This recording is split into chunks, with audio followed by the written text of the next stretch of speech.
आजच्या भागामध्ये आपल्याला बघायला मिळेल सगळेजण बसून नाश्ता करत असतात। इतक्यातच दरवाजावरची बेल वाजते। बेल वाजल्यानंतर मानिनी मग कल्पनाला म्हणते, जरा कोण आले बाहेर बघतेस का? आणि मग कल्पना दार उघडते। त्यानंतर कल्पना मग सगळ्यांना आवाज देते की कोर्टाचं नोटीस आले आणि ह्याच्यावरती सह्या हव्यात।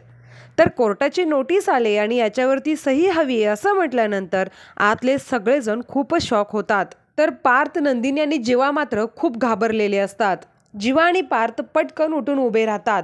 त्यांना असं उभं राहिलेलं बघून मानिनी म्हणते, अरे तुम्ही का जेवता जेवता उठलात? तुम्ही बसा, मी बघते काय आहे ते। जेवताना असं उठायचं नाही, तुम्ही बसा म्हणून मानिनी त्यांना बसवते आणि ते कोर्टाचं लेटर बघण्यासाठी बाहेर जाते। तर मानिनी ती लेटर घेऊन आतमध्ये येते आणि मानिनीला पण खूप मोठा धक्का बसलेला असतो। मानिनीचा तो चेहरा बघून अजूनच बाकीचे सगळेजण खूप घाबरतात। जीवा म्हणतो, आई काय येते, काय झालं?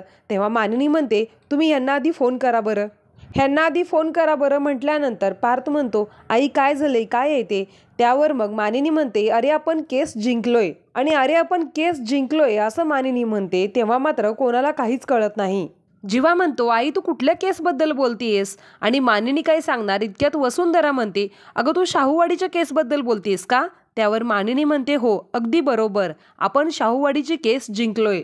तुमच्या बाबांनी शाहूवाडीला 2 प्लॉट्स घेतले होते, म्हणजे तुम्हा मुलांसाठी घेतले होते, तिथं तुम्हाला फार्म हाऊस बांधावं म्हणून। खूपच छान प्लॉट्स होते ते, तिथं शेजारी धबधबे सुद्धा आहेत, अगदी निसर्गरम्य वातावरण आहे।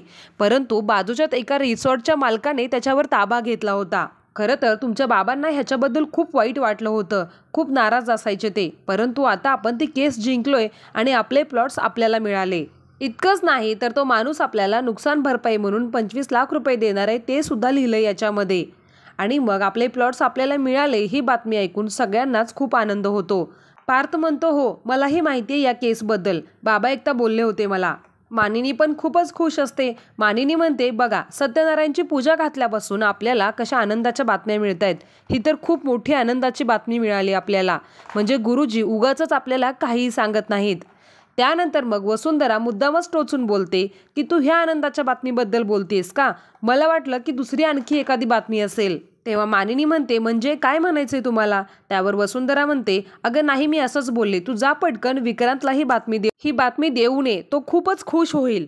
बरं हा ठीक आहे म्हणून मग मानिनी खुश होऊन तिथून विक्रांतला ही बातमी द्यायला जाते। तर नंदिनी खूप घाबरलेली असते। नंदिनी मनातच विचार करते की अगदी नाकातोंडाशी आलं होतं, थोडक्यात वाचलोय। ह्या लेटरमुळे तर घरामध्ये आनंदाची बातमी आली, परंतु जर आमच्या डिवोर्स लेटर आलं तर? आणि असा विचार करत नंदिनीला घाम फुटतो।